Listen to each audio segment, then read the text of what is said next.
اللہ تعالیٰ کو بندے کی کون سی ادا پسند ہے؟ مولانا رومی فرماتے ہیں کہ حضرت موسیٰ علیہ السلام نے اللہ تعالیٰ سے پوچھا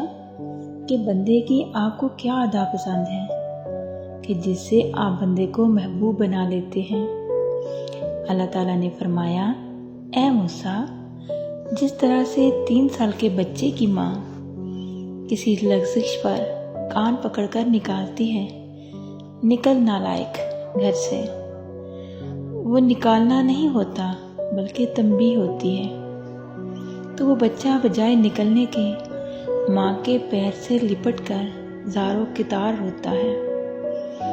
میں اپنے بندے سے یہی تعلق پسند کرتا ہوں کہ اگر شیطان اس سے کوئی خطا کرا دے تو یہ رو رو کر اللہ کو منا لے، گناہوں میں غرق نہ ہو، بے حس اور بے حیا نہ بن جائے کہ گناہوں میں پڑا ہوا ہے اور احساس بھی نہیں کہ اس نے کیا کیا ہے۔